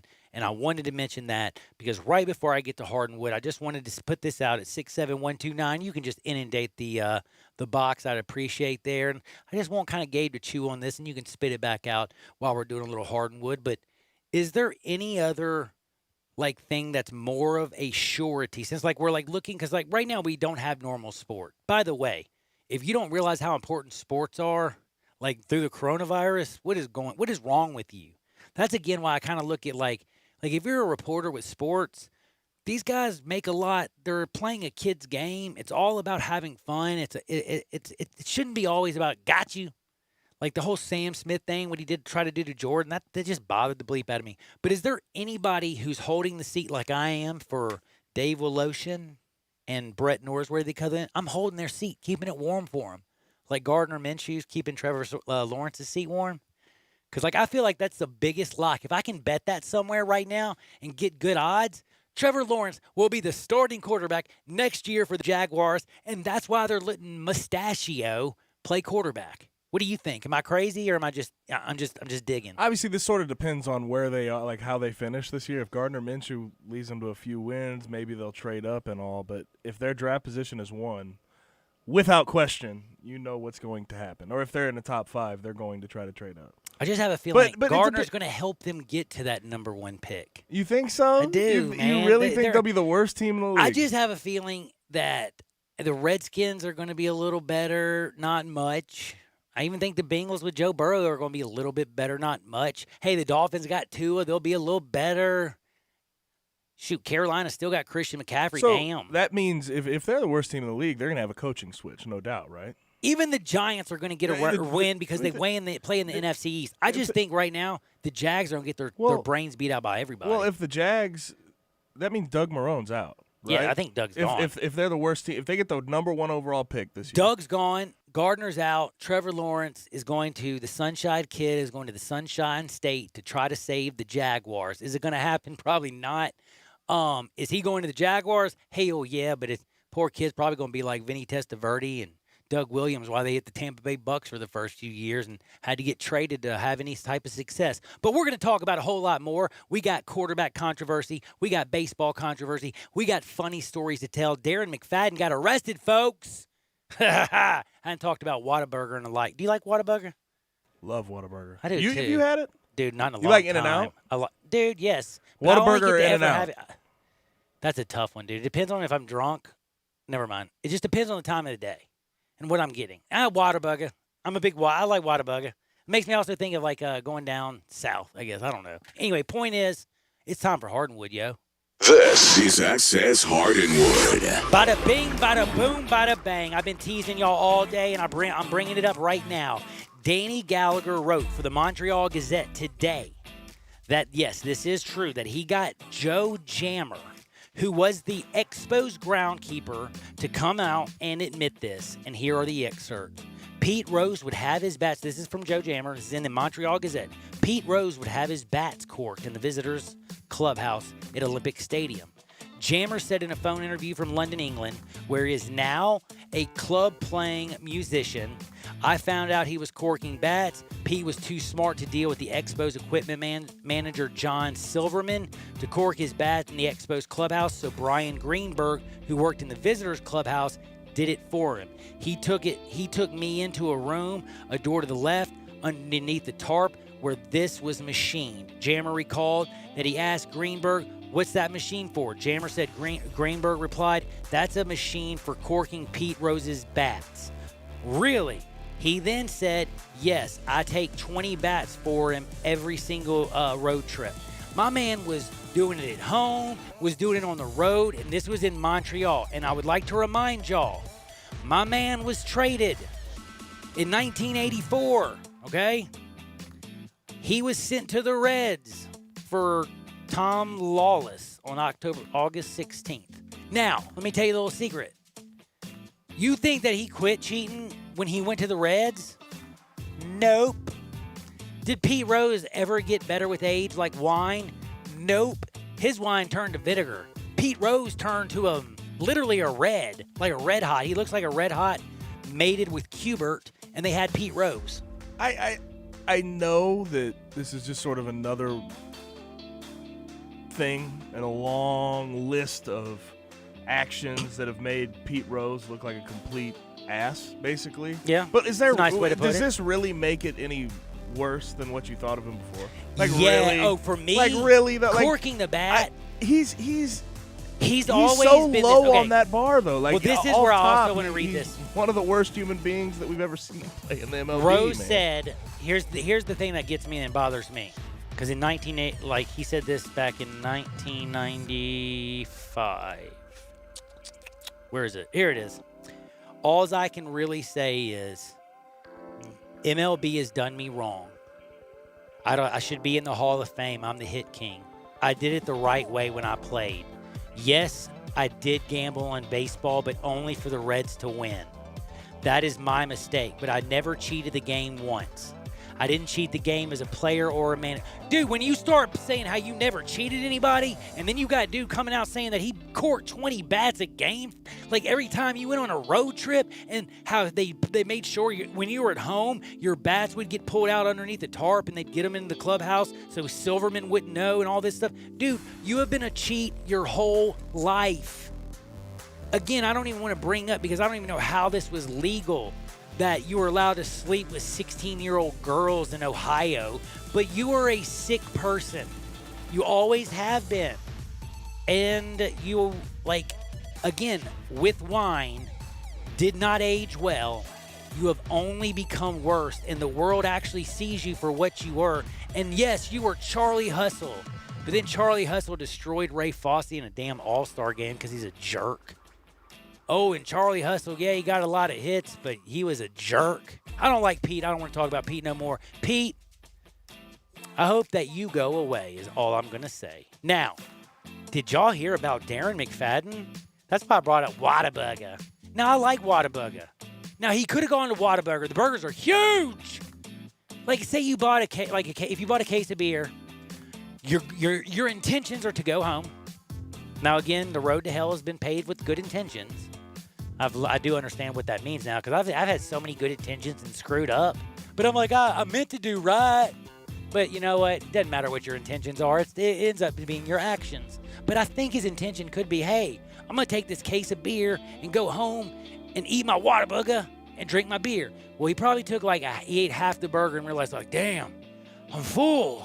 It's a big burger now. Then he drank a case of beer. And then he ate the other half of the burger and he passed out when the police showed up. Do you think that could have been the case? Or he was somewhere else before that. Oh, that's another possibility. Yeah, I'm just trying to figure out during COVID-19 and all these things that are going on, Mr. McFadden, why are you passing out in the Whataburger parking lot, hammered? Well, we will find out, because Mr. McFadden will have to go to court. McFadden has, oh dude, this is just so sad. By the way, did you know they charged him with resisting arrest? He had a BAC greater than or equal to 0.15. You know, the arrest video is actually pretty disturbing. I wasn't gonna really say that. Did you see his face against the window? You have to mention this arrest. Do video. you? Yes. Yeah, I mean that is 100%. It's a person at their worst. Yes, and it is tough to watch. How does TMZ if you're a Darren get McFadden fan, if you're an Arkansas fan, if you're an Arkansas fan, might want to stay away from it. But I'm telling you right now, that's a really tough arrest video to watch. Dude, man. The police officer when he bangs on the window, and Darren's face is up against the wall, dude, did you is that a bunch of barbiturates or something that put you out like that? What does that do you? Man, I look bad, but I ain't look like that when I drank. If I did, I'm gonna quit drinking.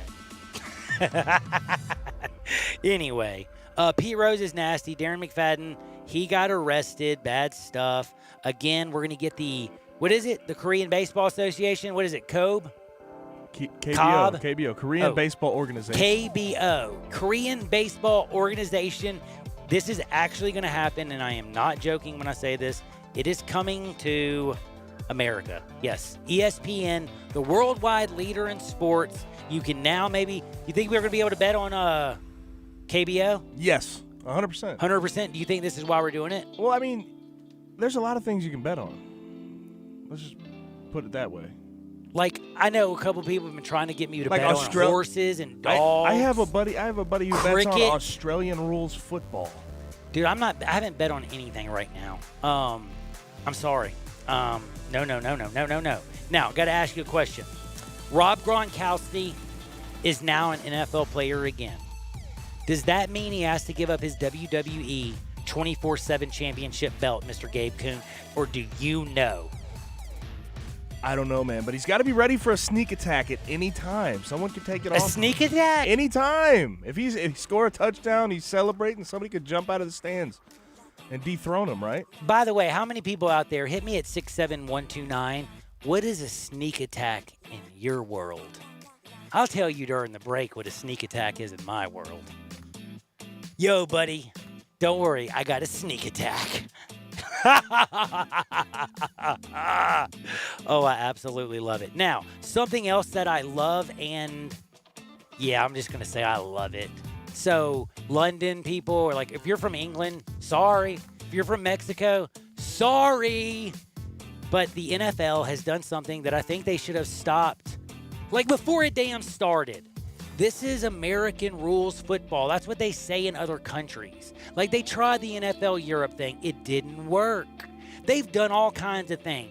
The Jags have gone to London so many times. Like, what is it, Wembley Stadium? That's like their second home. But let me tell you a little secret. The NFL this year, because of the coronavirus, has canceled games to Mexico and London. And I just got to say this. They better not cancel the season, but congratulations. I'm glad you canceled those games. You have now made this a 16-game season to a 17-game season, and then to try to take players to make them play another regular season game, and then also have them travel across the pond or to Mexico and miss out on a game where they be playing in their home and sleeping in their own bed.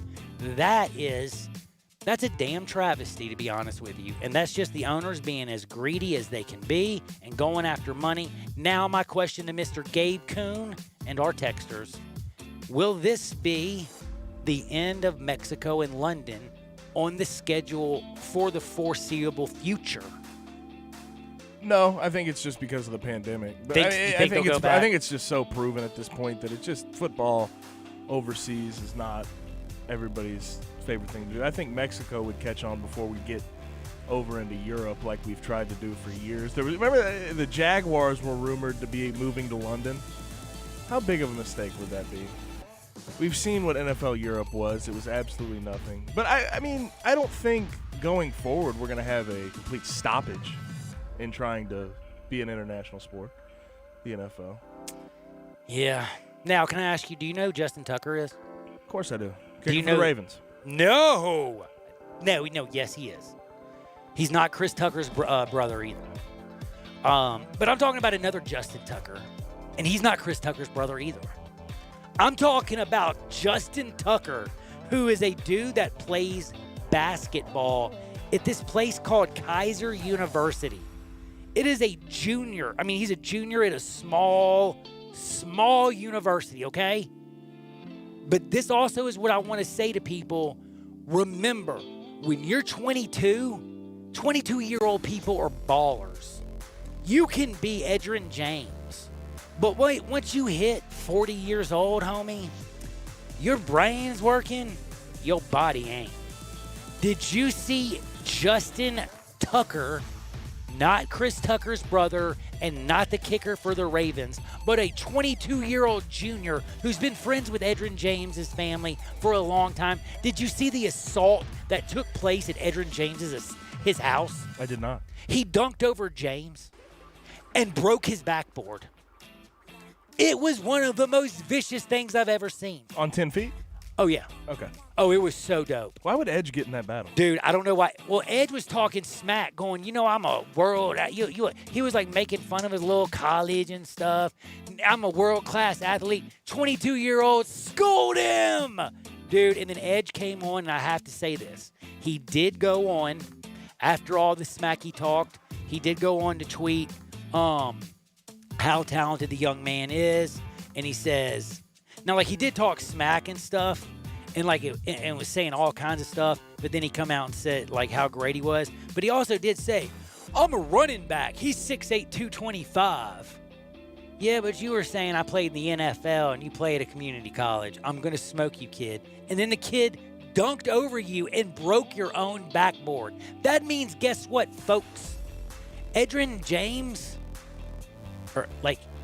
he's going to have to buy a new basketball, backboard, and I think you would have to put Justin Tucker across the back, wouldn't you? Like, he owns it. I got to say, man, again, nobody would have known who Justin Tucker was, period. But that was actually pretty dope. Poor Darren McFadden. There's all kinds of crazy things that have been going on. But I wanted to also ask another weird question of Mr. Gabe Kuhn.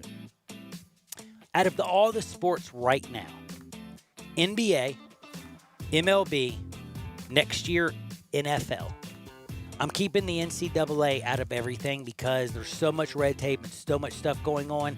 I don't even want to include it because I feel like NCAA has a lot of work to do. Looking at the pro sports where they pay their players, people have completely changed their mind. I don't know if you remember because it's been like a month, but remember before coronavirus hit, you asked me a question, would I be okay with watching sports with no fans in the crowd? And I went ballistic and it's like, no, you need fans. Fans do this. Well, after, what is this, like 6 weeks, no sports or something? Let me tell you something. I'll take tiddlywinks. I want sports. If they want to put baseball and no fans, if they want to do basketball and no fans, if they do whatever, as long as they can put a game on and I can watch it or I can bet on it or I get anything that feels normal, I will take it. I didn't think I would get to this point. Are you to this point yet? And are you surprised that I got here? Absolutely not. We're on a sports talk radio show and we haven't had sports in 6-7 weeks. I totally understand where you're coming from. I think there's certain sports, though, that are going to be very difficult. It's hard to imagine. Dude, watching the NBA with no fans. I know. I think because they're on top the of NBA is everybody. not the one I'm freaking. I'm thinking about college football and NFL. Like, to see either of those without fans, I feel like football, you talk about home field advantage and what they are able to do and screaming when the opposite team is on offense. And I just think it's going to be bizarre. In It'll Puerto be a glorified spring practice is what it'll feel like. I would like to say something to you. In Puerto Rico, though, is any country have a better home field advantage than Puerto Rico? Did you hear how they, like the home team in Puerto Rico, it cuts a chicken, his head off, and it takes the head and it bleeds the blood from the chicken on the bench. You didn't see that in The Last Dance? I heard things about it. I didn't see it. Well, I did not witness that happen. No. When they talked about I it in The heard Last them talking Dance, about, yeah. I Googled the hell out of it. I found, like, chickens and dudes, like, dropping Phil Jackson blood. was dealing with some stuff in Puerto Rico. Dude, the fact that he coached over there was crazy. And by the way, did you know that Phil Jackson was like, I don't even know if I should say that. Well, why not? Who's the dude that made the Apple phone? Everybody loves him. Steve Jobs. He took a lot of acid. But did you know that the Zen Master took a lot of LSD? And did you know how interesting this is? Because there are two things in life that happen that could have been the biggest mistakes ever. And you're going to sit there and say, how in the hell Harden segued to this? He's such a baller. I missed him. I know.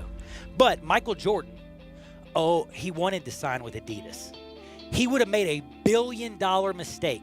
He wanted the Adidas shoe in 1984. He begged them, and they were like, no. They literally said his mother forced him to get on the plane, take a pitch from Nike to hear them out, and when they offered him so much more money than Adidas, he went with Nike. But think about how big of a mistake it would have been if Michael Jordan would have signed with Adidas. And what was I talking about right before Michael Jordan? Phil Jackson. Oh, and LSD, right? And you're like, how could two mistakes have anything to do with LSD? I don't know, but I figured out a way to make a segue. Phil Jackson didn't get the job originally with the Bulls. Jerry Krause wanted him to be the head coach before Doug Collins, which I think was good. I think he needed that couple years under Phil Collins and a few years learning the triangle from Tex Winters. But because of LSD, Reinsdorf, Jerry wouldn't hire him because he thought he was a little too hippie. And 2 years later, Jerry Krause calls up Phil, tells him, yo, here's how you need to dress. Here's what you need to look like. Like, shave your face, don't smell like patchouli, and don't start talking about, like, Buddhism and all this stuff. And don't smoke a joint before you come up in this joint or take LSD. But he actually goes in there and think about it. Would the Bulls ever been the Bulls without Phil Jackson? I don't know. LSD could have kept him from that. And if Michael Jordan would have gone with Adidas, I basically would have said he definitely was on LSD because that's crazy. Look at what the swoosh is. And then I got to ask you another thing. Those shoes I sent you, they really, like... Yeah, they are. And have you worn them? Never. That's the real question. I got still the strings in the package. So My they're old 1985 man Jordan told 1 me never Classics, to touch right? them. Told me never to touch them. 1985 Jordan 1 Classics, correct? They are the. I got a picture. I took a picture to make sure I said it right because it's the. Yes, and a lot of people are like they've been trying to get them off of me. 1985 Air Jordan 1s. Yes, with the Spike Lee and the whole pretty cover, and Michael looks so damn young. And by the way, look at these shoes, people. These are the Jordan 1s. They weren't all that good looking. And do you remember that he wore them in the first game ever at Madison Square Garden, and then he wore them in the last game? And did you see his feet were so bloody after a few years later? Real question, though. Are you going to keep them as a collector's item, or are you... I'm going to keep them. Nice. I would, too. I can't. Absolutely. I mean, that's like one of my things that I'm sitting on my desk And at home. it's nostalgic, man. Like, you've had them them for this long. You haven't touched them. Like, and I by the way, barely the like to take value them of out of the them box. Like, I has don't even like gone take them out of the box. Value's what, 500% up? Dude. 600%? Way up, at least. Because, like, you bought those were $200 eBay, shoes, probably. They were, it still has the receipt on the box. They were $100 in 1985. Way more than 500, 600%. Oh, my gosh. Yup. Can you believe that? That was a lot of money back then. That's nearly a $2,000 By the way, pair just of so shoes you know, now. that's why I wasn't allowed to wear them. Because I had, like, the fake Converse and everything. My parents were the worst. I was the generic kid. Everything was generic. I didn't wear Nike. I wore Mikey. I didn't wear anything normal. I wasn't wearing Yoo-Hoo. I was wearing Ho-Ho or drinking Yoo-Hoo. It was crazy. But we'll be back for the last segment of the day. Thank you so much for listening. This is Sports 56, 96.1 and 87.7 FM. Start your day with Sports 56 Mornings with Peter Edmiston and CJ Hertz. Right here on Sports 56, 96.1 and 87.7 FM. The landscape is so beautiful at Town Village Audubon Park. Nestled in the heart of East Memphis, located corner of Park and Cherry, is a beautiful residential neighborhood.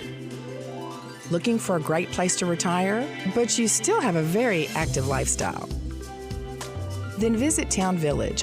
Only requirements that you're 55 plus. Prices per month starting at $24.50. The Gourmet Chef welcomes you to visit our restaurant and bistro. Package includes 3 complimentary meals per day, maid service, free local transportation, monthly coffee club, themed dinner parties, lots of fun. Visit us and call Daniel or Bo at Town Village Audubon Park at 901-374-7342. There's no place like home. Town Village Audubon Park. With Advance Auto Parts, you can get the part you need from the comfort of your garage. We have a wide variety of parts in stock, and you can get them fast. Order online with Advance Same Day and get your part with same-day pickup in-store, same-day curbside, or same-day delivery.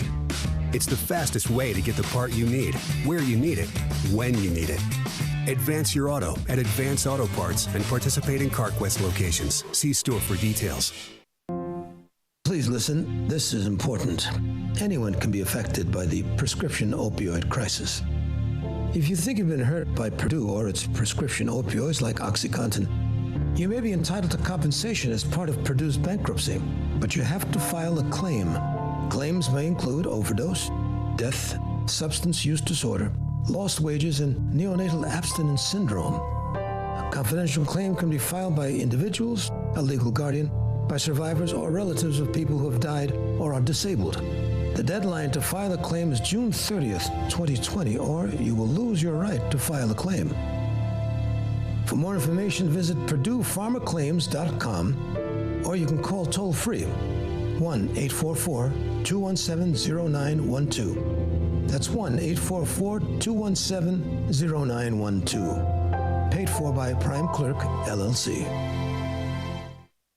We are real sports talk. Sports 56, 96.1, and 87.7. Available on your radio dial at 560 AM, 96.1 FM, and 87.7 FM. As well as online around the world at sports56whbq.com. Take us with you everywhere on your phone or tablet by downloading the Sports 56 app. And at home, tell Google or Alexa to play Sports 56. Wherever you are, stay tuned to real sports talk. Sports 56, 96.1, and 87.7. DeSoto Auto Sales specializes in late model cars with low mileage. They have the highest standards in the car industry. All of their cars are test driven, checked out from head to toe, unlimited inventory, every make and model. And if it's not on the lot, they'll find it for you. Walk in the door of DeSoto Auto Sales, 5704 Goodman Road. Within 45 minutes, you can test your car, get credit approval, and finish paperwork within an hour. No shortcuts at DeSoto Auto Sales. Kind, courteous employees, a down-home environment. DeSoto Auto Sales cares about your time. Lowest prices in a 350-mile radius. We're living in a world today where time does matter. Visit them online. Check out their referrals. DeSotoAutosales.com. Very proud to serve DeSoto County and other surrounding areas. DeSoto Auto Sales, 5704 Goodman Road. Call 662-890-7184. 662-890-7184. Come on down to DeSoto Auto Sales. Pull up a seat and grab a drink. It's Johnny Radio's Happy Hour. Let's go! This hour is brought to you by your CBD store, your one-stop for all your natural, organic, and non-GMO CBD products, where good health hits home. Here's Johnny Radio himself, John Harden.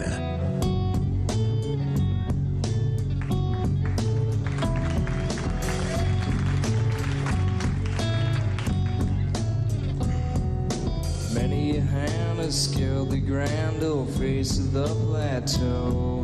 Some belong to strangers and some to folks you know.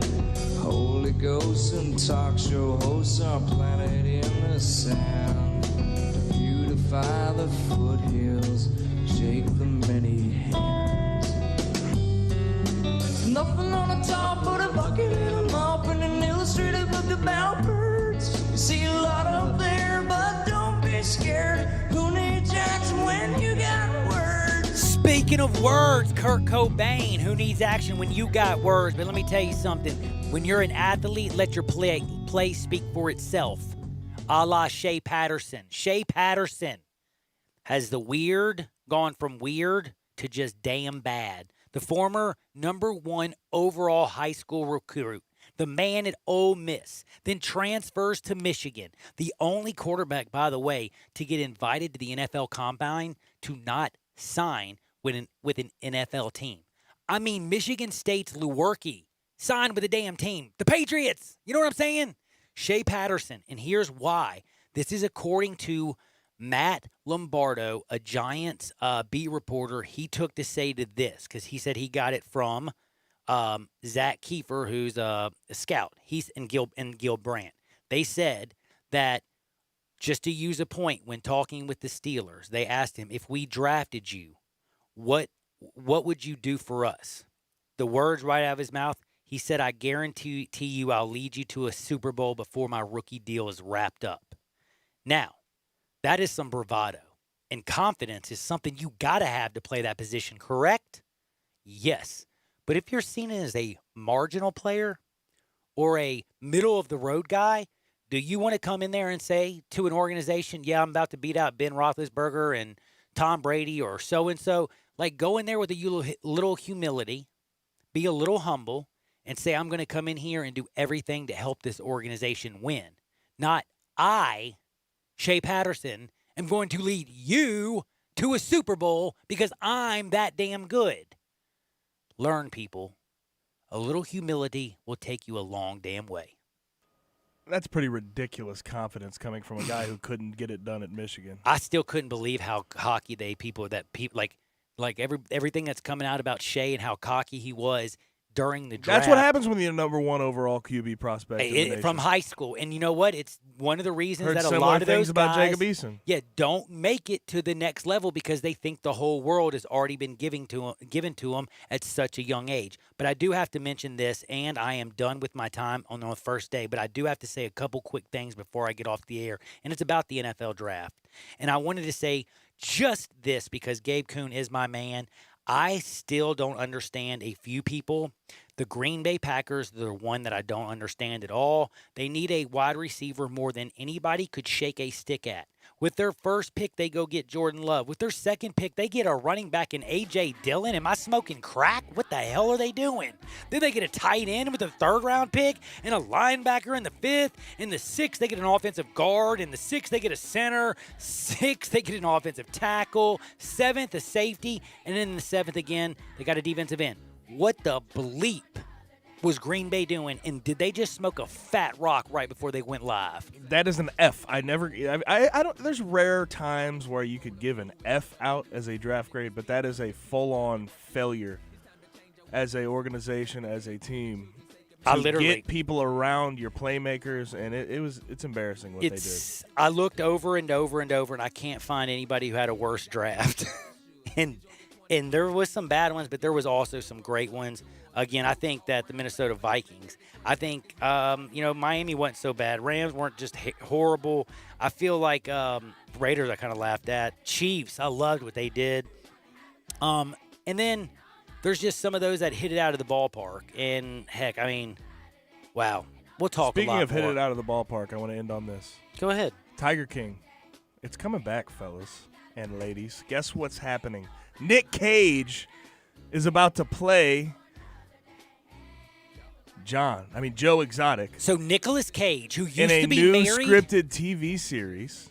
No way. Right? According to Variety, this is going to be an 8-episode series from Imagine Television Studios and CBS Television Studios. And it will be scripted by Dan Lagana, who has written American Vandal. So that is the news of the day as far as Tiger King goes.